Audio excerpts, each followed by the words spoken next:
Okay, Abutai, Shalom Aleichem. As we are coming to the conclusion of the Sanhedrin after a 3-year endeavor, here we are on Kuf Yud Gimel Amud Aleph.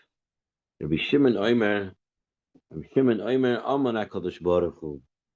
Right. So the Mishnah said that that Pasuk says V'Haita Tel Olam that you have to make the Aaron Nidachat a complete desolate land, and as Machlokes Reis Haglili and Rabbi Akiva, what does it mean? V'ayita tel olam and lo tibane od. So it should be definitely you shouldn't build it anymore. So Rabbi Yosef Haglili in the Mishnah tells us that it means it cannot be used ever again for anything. Rabbi Akiva says you plant gardens and orchards. So the Gemara now wants to know, why are they arguing? What is their point of dispute? So maybe they're arguing in the point of Rabbi Avin, who said the name of Rabbi Ila'a. So Amar Rabbi Avin, Amar Rabbi Ila'a, Kol Makom, Shatam Wotzeh, Kalal Ba'aseh, Ufrat B'lo Ta'aseh, En Danin Oto B'chlal Ufrat.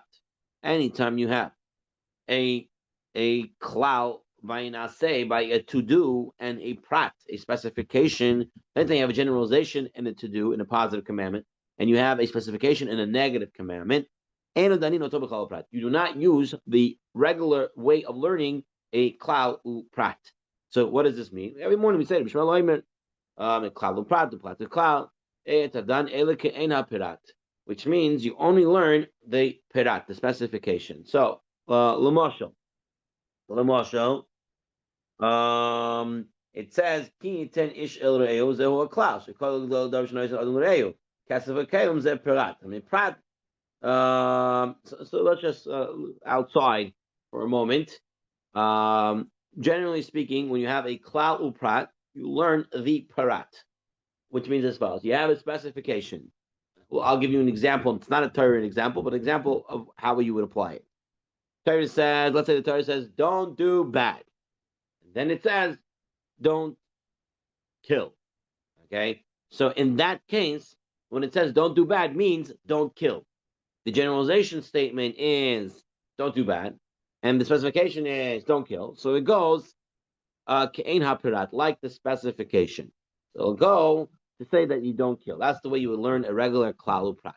Comes Rabbi Avin and says that's always true, except when it's a klal is an asay, and the loita asay is the pirat. In our case, it says v'hayita tel olam. You should let it be a desolate land. V'hayita tel olam. It should remain an eternal heap, right? That's the positive asay. And then it says lo tibane od. You shouldn't build it anymore. That's the lota asay. So it says Rabbi Avin, when you have a klal and asay and a prat, a specification that is a loita asay, you do not say you only learn the prat. Rather, you learn the entire thing. So, what would be the mar etle Rabbi Avin? Yosef Lili says you can never do anything again with this city that was the Ir Nidachat.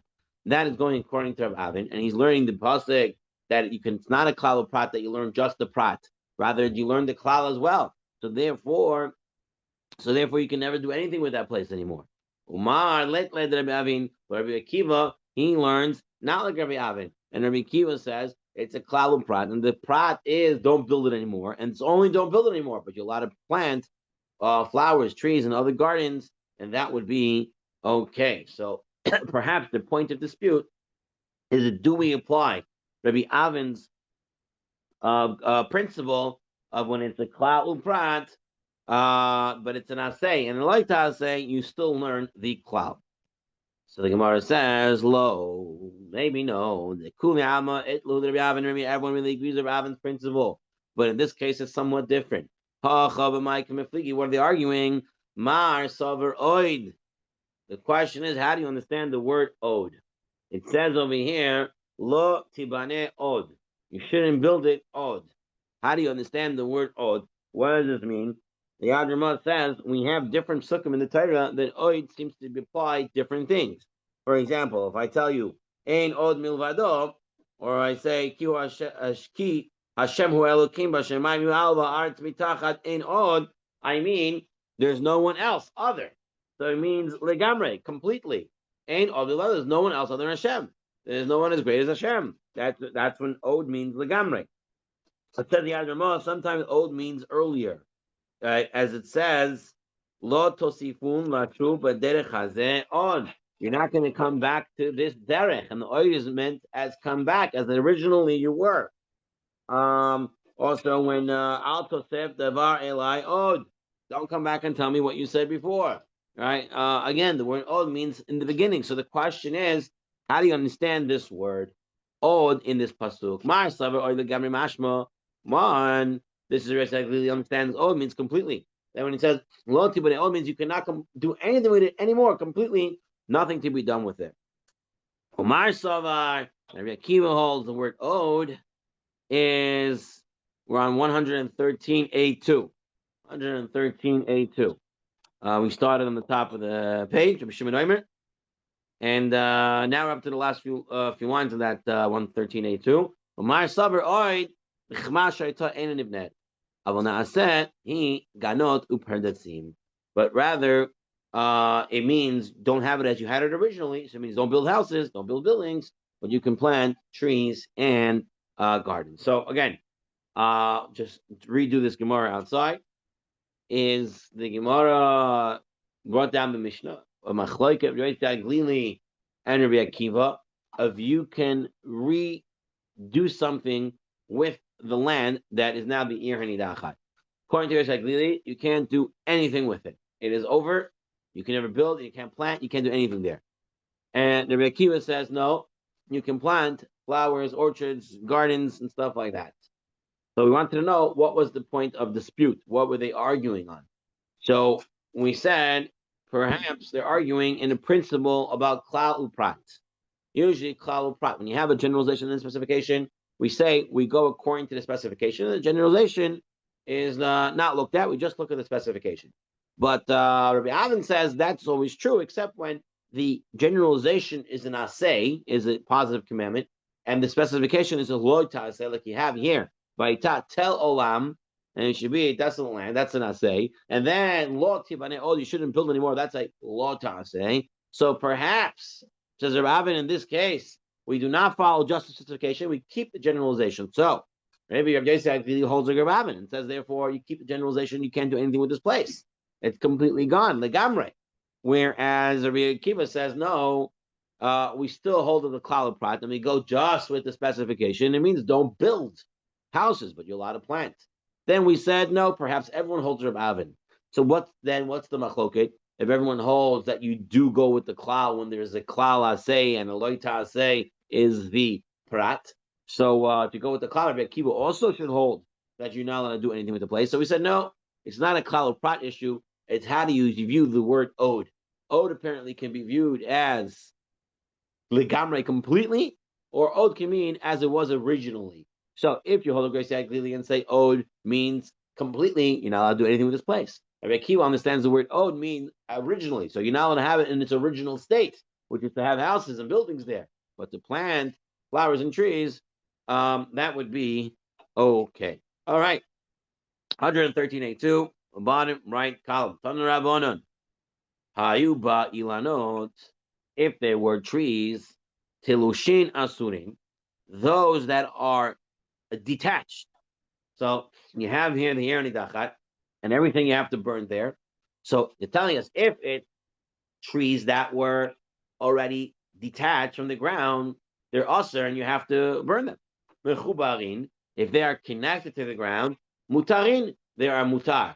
What do we mean by mechubarin? So the Mefarshim explain trees that are growing from the ground, but trees that were cut and then placed in the ground, like wooden beams of a house, they must be destroyed. You can see this on page 113A3 on the notes in the second paragraph on the on the left. So it's only trees that are actually growing that's considered mechubarin. Now that you reconnected them to the ground. Now comes a very interesting statement of the Gemara. And the Gemara says that's talking about an Ir Nidachat, those that are connected. don't have to be destroyed. And those that are not connected have to be destroyed. Now, basically, where do we see this? Why are we saying it this way? Because remember, the pasuk says that kol shalalat tikbots el toch rechova v'sarafta, that everything that's the property there, you just gather it to the square and burn it. And it says they're gathering, right? And we saw on the daf before, mishe'en mechusar el kivitza v'sreifa. Yotzazeh shemechusar talisha kivitza v'sreifa. Pasuk says gather it and burn it. It doesn't say detach it, gather it, and burn it. So therefore, anything that's attached doesn't have to get burned, and everything that is detached does have to get burned. Okay, now says the Gemara she'ir acheren, but of another city, bein tilushin, bein mechubarin, also. Whether they're attached, whether they're detached, they're all also. Gemara says, what other city is there? Ma ir acheret. Amar of Chizda, Yericho, Yericho, the Jericho, Dichtiv, because it says, Vayeta ha'ir cherem he v'chol asher ba la'Hashem. Yeshua said, Yericho, and all that's in it, he v'chol asher ba is asur, right? It's jechem, just for Hashem. No one can take from it. And there, even the attached trees will become asur. Not everybody. There was Gemaras we saw already that seemed to indicate that we weren't happy with Yehoshua making this a statement of making Yericho. Hashem never told him to do that. He did it on his own, and it stuck. But not everyone's happy that he actually he put this in there. Now, what was Yehoshua's reasoning or thought process of why to make Yericho asur? So explained that since the big miracle happened there, he wanted to stay in that state. This way, everyone will always see the miracle. Okay, so now that we talked about Yericho, we're going to come into some Agadah Gemara regarding Yericho. So let's take a look. Yehoshua at that time swore. Vayashba Yehoshua be'etahin lemor. Arur ha'ish lifnei Hashem asher yakum ovana et ha'ir hazot et Yericho. Curses the man who stands up and builds this city, the city of Jericho. Pay attention to the wording. It says, Uvana et ha'ir hazot, who builds this city. Obviously, Yeshua is standing right in front of the city and says that. And then he says, et Yericho, at Jericho. It's going to play out a big, important case over here we're going to see in the next couple of lines. Now, what was the curse? Bevchoro yeyastedna uvtziro yatziv dilateya. With his oldest son, he will lay its foundation, and with his youngest son, he will set up its gates. Meaning that all his children will die while he's trying to build the city of Jericho. Tanya, lo Yericho Hashem acheret. You're not allowed to build Yericho and call it a different name, and that's why it says Uvana et ha'ir hazot. V'lo ir acheret al shem Yericho. And you cannot build another city somewhere else at a different location and call it Jericho. That's why it says et Yericho in the pasuk. There's two teachings there, two curses, two things that a person can do and get a curse of Yehoshua. Uvana et Erzal. Either he builds up this city even with a different name, or even he doesn't build up this city, but he builds another city and he calls it Jericho. He gets this curse. Now, how do we see this actually happen? Bana Hiel bet Ha'eli et Yericho. There was a man, Hiel, from Bet Ha'eli, whether it was the cursed house, because he cursed himself by doing this thing of building Jericho, or he came from a place called Bet El, and he built up a city at Yericho. We're going to see he didn't build the actual Jericho back up. He built a different city and called it Jericho, and he called it Yericho. And as such, he was punished and cursed. And it says, Ba'aviram v'choro yisada uviskuv uvsiguv tziro hitziv dilatea. With his firstborn Aviram, he laid its foundation, and with Siguv, his youngest son, he set up his gates. His children died as he was building the city that he called Jericho, not actually in Jericho's location. The fact that you take a look at the on page 113A3, take a look at in the Hebrew, on the English side, on the right column we just read, Banachiel bita Eli et Yericho. And you see that the Torah puts that the he is instead of a vav at the end, Yericho, you just spell the vav at the end. It spells it with a hey to tell us that it was a different city. And basically, on the story, we're going to see that Eliyahu Navi is going to become a Nachum Avraham. Also, it plays out that it was a different city than he was naming Yericho, and still the curse of Yehoshua comes on him. Tanya, it was taught in a writer, Va'aviram bechora rasha lo haya lilmoy misiguv tziro haya lilmoy. From his oldest son who died, he was a Rasha. Therefore, Chiel could never have learned or expected to have learned that it was also to build a city and call it Yericho. But from when his youngest son died, he should have learned and understood that it was also. The Gemara says, my avod. What did Aviram and Siguv do that they deserve to be died and be considered Rashayim? What do they do? The Hachi Ka'omar, Va'aviram bechoro hayal lo tarasha b'skuv tzeirom. That Chiel should have learned from the fact that his oldest son died when he set the foundation. He should have realized if he continues this bad way, Siguv, his youngest son, will die. If you tell him Aviram is the oldest, don't I already know that Siguv is the youngest? The my Tamalomer is Siguv Tziro. That he had a bunch of sons. Some wanted to say in Shabbat he had 7. Some say he had 10. That each son died as he was building, from the oldest when he laid the foundation until the youngest when he opened the gates to the city, when he established the gates to the city. So all of his children, one by one, died, and he never learned. He didn't learn his mistake that what he was doing was from the curse of Yehoshua, that he was building a city, naming it Yericho. So now comes the story of Eliyahu Hanavi, Achav visiting Chiel and being Menachem Oval, and the whole story of the ring and the ravens. Let's get into this story. Achav Shushmine Hava. Achav was a close friend of Chiel. Ata Ihu ve'Eliyahu l'mish'al b'shlama be'tamya. Eliyahu and Achav came at the same time to pay a shiva call, the Menachem Avel Chiel, and they came to what they called the Bishlama be'tamya.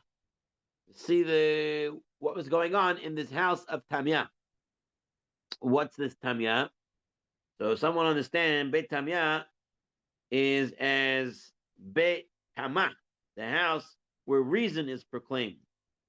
So some understand that they go in and they see what's needed. Some say they go in and they give them reasons for nechama, and some understand it as being that to come and understand why these bad things happen. Here he has all his children dying. I guess it's the talk of the town. Everybody wants to figure out why it's happening. So Yativ Kama. So he was sitting and saying. Some say Achav is saying. Some say Chiel is saying. Yativ Kama. Our Gemara says Achav. The article Gemara says it was Achav. He was sitting and saying, Dilma, perhaps the reasons why Chiel's children died, Ki Melat Yehoshua, because Yehoshua cursed. Hachilat. This is how he said it. Lo Yericho Hashem Ached, v'lo Yerachel Hashem Yericho. Perhaps when Yehoshua said the curse, he said it the way we learned it, which was you can't build Yericho itself, and you can't build another city and name it Yericho. And maybe that's why Yeshua said all the children will die, right? From the Gadol to the Katan. So maybe that's why Chiel's children died. Amar Eliyahu. Eliyahu Navi said, and yes, that's exactly it. Right? So Eliyahu Navi is coming to Menachem Abba because he thought Chiel didn't know. And now that they're saying the reason, Eliyahu is saying, yes, that's exactly it. Amar Achav said to Eliyahu, Hashta laftata demoisha kami kaima. It can't be, Yaakov says, that Yoshua's curse came true. Why? Because Moshe Rabbeinu's curse didn't come true. Moshe Rabbeinu said that if you don't keep the Torah and you go away from the Torah, right? Hishamru lechem pain to the lavchem v'sartem va'avratim l'machirim. You serve with the zara.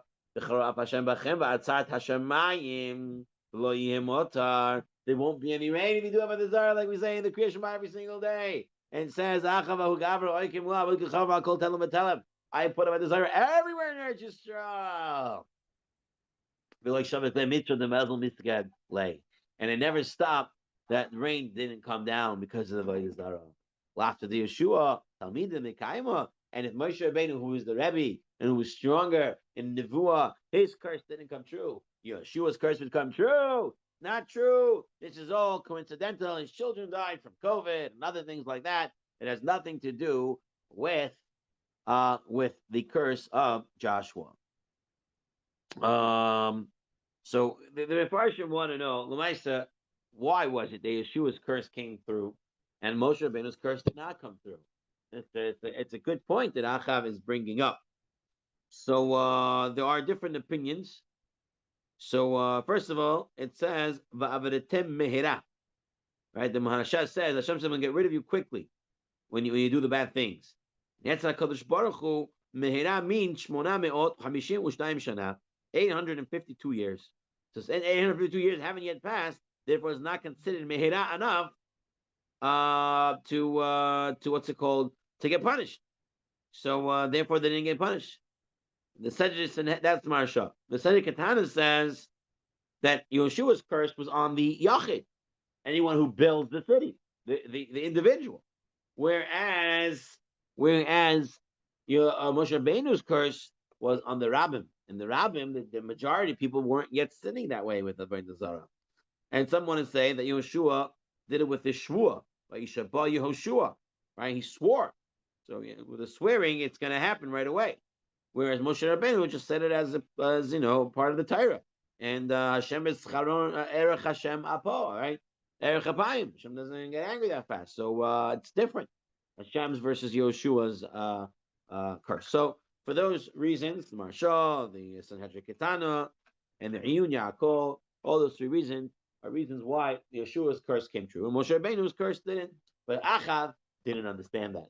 So Eliyahu Hanavi had to put him back in his place. So V'yomer Eliyahu Atishbi Mitoshvei Gilad Chai Hashem Elokei Yisrael. He made a promise. He said, "I swear by the living God, right? If there will be any rain or dew except through my word." And Hashem gave him the key for the rain, and he shut down the rain. For the next 3 years, there was no rain. He got up and he went away. And now he needed to be protected, because now they're after him. Give back the rain. Go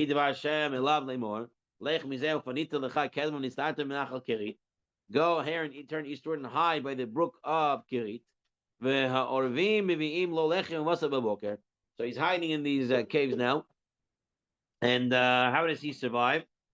He's getting food. The ravens are bringing him basar and meat and bread.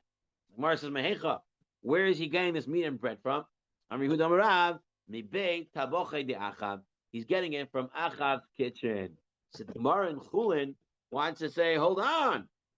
How are you eating from Achav's kitchen? Achav is a Avodah Zarah. So the Gemara in Chulin says, maybe we see from here, if you have shchita by someone who's a mumar Avodah Zarah, someone who is against the Torah and does Avodah Zarah, maybe his shchita is still considered a shchita. And that's why Navi's allowed to eat it. And the Gemara says, no, because it was al pi hadibur. Hashem said for him to eat it, therefore he was allowed to eat it. The Ritva says, 1 second, Hashem has no other way to bring Eliyahu Navi kosher meat. He's got to bring him meat from the Rasha Achav. So they say, hold on, you're forgetting, Achav had a very big tzaddik that lived in the palace with him, and this was Ovadia.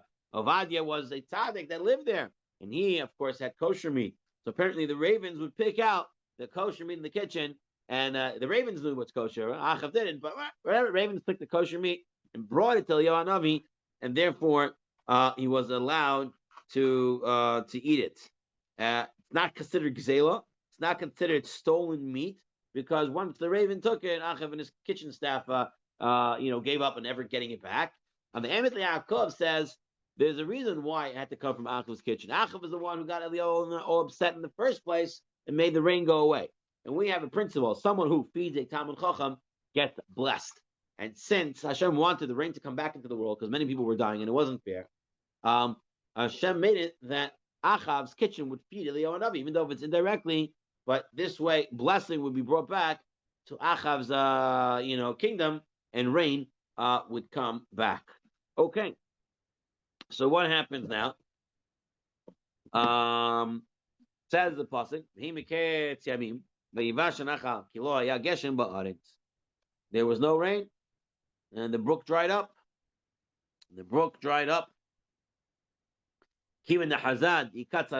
When Hashem saw there was suffering in the world, he wanted to bring back water. So Hashem set up certain incidents that Eliyahu Navi would have to give back the key. Go to Tzarfat. And in Tzarfat, the woman took care of Eliyahu Navi, gave him a place, gave him everything that he needed. And then her son got sick. He died. So Eliyahu Navi wanted to make a miracle for this woman who helped him out. So he wanted to bring the son back to life. He davened to Hashem. Give me the key to Tchiyat HaMetim so I can bring him back to life. Amar le. And Hashem said to Eliyahu Navi, there are 3 keys that I do not give to an agent. Hashem said, these 3 keys I keep to myself. And sometimes I'll hand them out to someone special, but these 3 keys are keys that are showing Hashem's divine providence. It brings creations and it's stuff that keep things alive, and it needs Hashem to do that. So therefore, it's my keys. What are these? Shahayat, childbirth, bringing someone into to life is a miracle beyond any miracle. You take a little bit of liquid here, a little bit of liquid there, and all of a sudden you have a child. Mishal Geshamim and rain.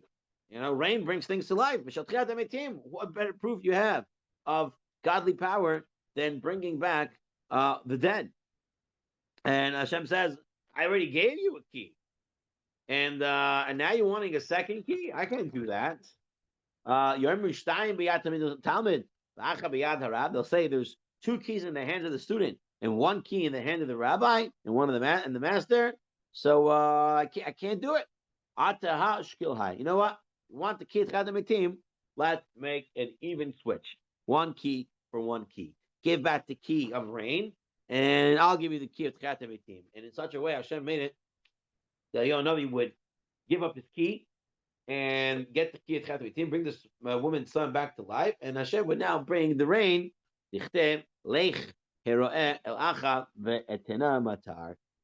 to Achav, and I will send rain upon the earth. So Eliyahu Navi is going to go to Achav and tell him the rain is about to come. Certain Galilean explained in front of Ram Chizda. What is this story of Eliyahu compared to?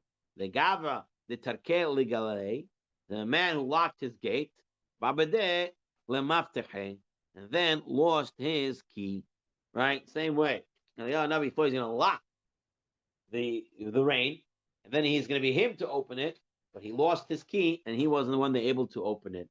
Hashem didn't want Eliyahu Navi to keep the rain from coming. Hashem wanted the people to have the rain. Hashem is Erech Hapayim. Hashem wants people to do tshuva. In fact, Darash Rabbi Yosef B'Tzipori. Eliyahu, our father, Kapidan, he's a kapdan. He is an easily offended and disinclined to let affronts or provocations pass, and he has righteous indignation. Eliyahu Navi is someone easily offended and stays offended, and he does it l'shem shemayim. And the Mefarshim say that Hashem wanted Eliyahu Navi to talk to Achav, to make him Chozeh b'Teshuvah, and he did it. He right away said no rain, and Hashem didn't like that. In fact, take a look at that note 1 towards the end. The Rambam, who explains that it was for this reason that Hashem took Eliyahu Navi from this world. If Eliyahu would have made the prophet in Israel, he would have destroyed the people with his righteous indignation. Eliyahu Navi, at some point, and the way I explained it on Shabbat also, Eliyahu Navi is already 400, 500 years old at this time. The older you get, the less time you have for nonsense in this world. And maybe that's part of it. Also, every generation is different. What would have worked in the previous generation didn't work anymore in this generation. And Eliyahu Navi is being faulted for that. You can't just be so upset with the world. And the world's going to die because of that. You have to have, the rabbi has to fit the kahil. He has to fit the community. He has to fit the way that they're going to work to make it better. Maybe he was defending the honor of Yoshua bin Nun. Yeah, it's possible to say that. But this case, what the Gemara is about to say, will disprove that. So the Gemara says that Rabbi Yossi called him Kapdan. Now, usually Eliyahu Navi would come and learn Rabbi Yossi. But once he called Eliyahu Navi a Kapdan, he cost him for 3 days. He stayed away, he didn't come. He also, when Eliyahu Navi came back, Rabbi Yossi said to him, why didn't you come? Navi said to Rabbi Yossi, Kapdan Karitli, you called me a Kapdan. Why should I come to you? Insulted me. This is from this very instant, the master took offense. Meaning, you could have come and told me, I was doing L'Shem Shemayim for Hashem's sake, for Yeshua's sake, and everything like that. But here you are, I called you Kapdan, and now you're being insulted yourself, not because of it being L'Shem Shemayim. So Eliyahu Hanavi, at some point, will use the English, and and I'm saying this with Mehila and everything. I'm not trying to be saying anything nasty, but perhaps we can use the English word of being burnt out.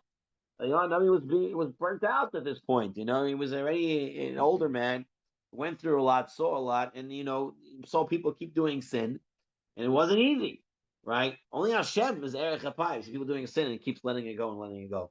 People are not on the same same way. And Eliyahu Navi, because of that, says the Rambam, he was taken away from this world. He no longer was able to function as a Navi that can lead Klal Yisrael.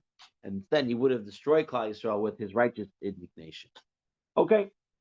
Now we're coming. Was there another method to... They're saying that Eliyahu Navi should have talked to the people, should have talked to Achav. No, but he had trouble with Achav, exactly. So how would he prove his point to Achav and basically... I don't know. The honor and at the same time put Achav in his place. Less time of in a month come back to Ahav, but then his life was threatened at that time. Right, but so we're saying he shouldn't have closed the rain at all. He should have, had some discussion with him and try to prove it to him. Explanation was okay. Right, why this curse happened, that curse did happen, and we had this discussion on Shabbat as well. It was like, how far, how long do you have to keep giving someone a chance? Like at some point, the chances are over. Right, then it's not a simple thing. It's definitely not a simple thing. At what stage Ahav was at that moment? Was he an idol worshiper? Did he do? Oh yeah. He was an idol worshiper, sure. So the Teshuvah comes in later. Say what? Ahav's Teshuvah came in later. Yeah, no. At this point, he's a complete idol worshiper, 100%. And but still, apparently, even an idol worshiper, sometimes we have to talk to them. And Eliyahu Navi is being criticized here for not talking, or at least not talking enough, not convincing them, and right away going and closing off the waters. Okay, we're now going to come to the final sugya in Masechet Sanhedrin, and B'ezrat Hashem, if we want to continue, B'ezrat Hashem, we're going to be starting Masechet Chagiga the following week, in the next week. Okay, next week. So let's take a look at the following sugya in Masechet Sanhedrin. The law yidbak biyadecha me'uma min acherem. The pasuk says, nothing of the banned property shall be in his hand. And the Gemara says, Kol zman. The Mishnah says, Kol zman shel rashayim ba'olam, charoin af ba'olam. All the time there is Rasha'im in the world, there is the Hashem's anger in the world. Man Rasha'im. The Gemara wants to know, which Rasha'im are we talking about? Amar Rabbi Yosef, Ganavei, thieves. Thieves are the ones who bring wrath into this world. And we spoke about thievery briefly. thievery destroys society, right? Just like during the times of the Mabul, it was all sealed because of thievery. Thievery doesn't allow a person to live normally. The whole society starts to break down. No one trusts each other. Um, Thievery is a very bad thing for society. Thievery also says that the guy doesn't believe in Hashem, because he's stealing, but he's fearful of people, and you can't live in a society like that. A moral society requires a fear of Hashem, and Ganove don't have a fear of Hashem. As such, the Charoin follow Olam because of the Ganove, because of the thieves. Tana Rabbanan, Rasha Bala Olam. When an evil person comes into the world, Charoin Bala Olam, wrath comes into the world. With the coming wicked person comes derision too, and with shamefulness, disgrace. So, what does it mean, Rasha Bala Olam? The simple way, and the way the Rambam understands the Gemara, is that when a person becomes entrenched and habitual to Rasha, to doing bad things, that's Rasha Bala Olam. However, the Zohar wants to say, so that's always bring the Zohar that we're talking a Rasha Bala Olam, a child who's born in Rasha. How could a child be born in Rasha? So Zohar says if someone is within a forbidden relationship, and Arayot, he's with the wrong woman, and he has a child from them, then this child is considered Rasha. In fact, the Ramban says, even if it was a mutter relationship, in the machshavos, on the thoughts of what was going on during the union that created this child were bad, the kid would be considered somewhat of a Rasha. Whether he is a Rasha, or what did he do wrong, a lot of people want to say, but the stigma and the bad things that are happening with there's, he gets a bad mazal, Rasha Ba'al Olam, Charaim Ba'al Olam. Okay.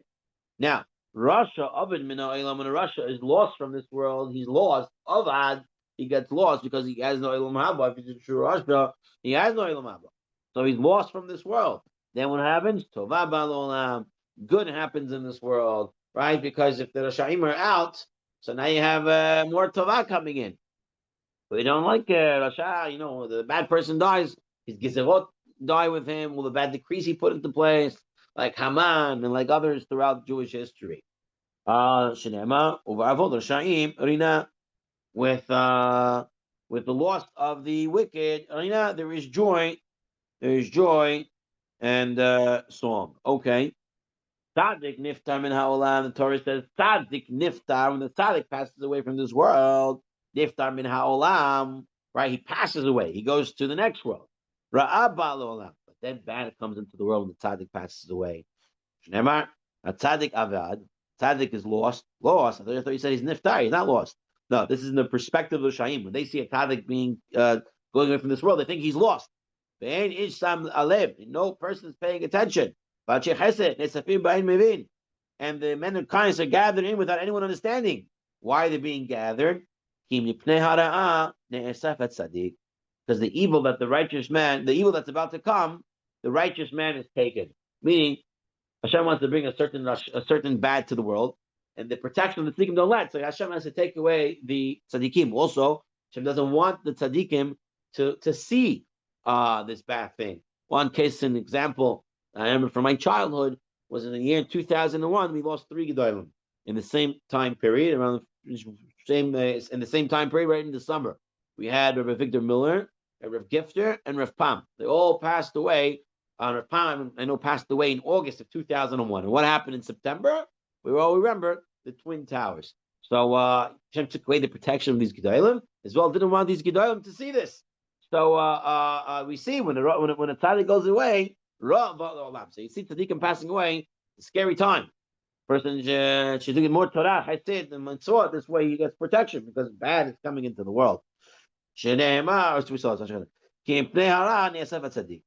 by Lo'ilam.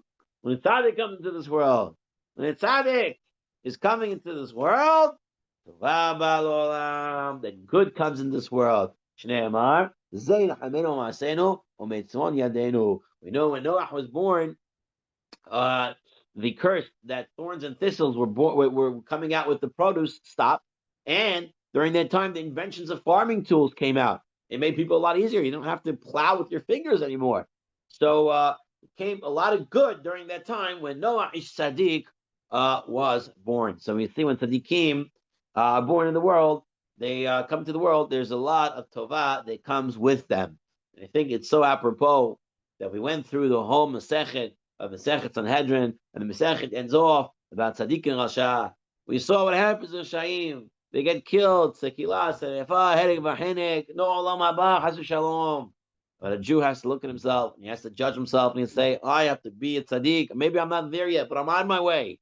I don't see myself as Rasha, but I see myself with the potential to become tzaddik. He sees himself as a Yehudi. And when he does such, Hashem will give him the zchut to be doing many more Torah and Mitzvot and becoming the greatest potential that he can be. Hadjan lachol Yisrael Shem Chelik, Stika Masechet Sanhedrin, Hadjan lachol Yisrael Shem Chelik, Stika Masechet Sanhedrin, Hadjan lachol Yisrael Shem Chelik, Stika la Masechet Sanhedrin. So we made the siyum on Shabbat. If you want, you can say the Hadron, finish up the Masechet again, and then say the Hadron in Shul and make a Kaddish or wherever it is. Bezat Hashem, Hashem Na'aseh v'Natzliach, Shevach v'Hodah El Borei Olam, that we were able to complete the Masechet. Bezat Hashem, we'll now next week begin with Masechet Chagiga. Okay. Bye, bueno. Zag v'yamad, Mazal Tov v'Siman Tov. Shavua Tov.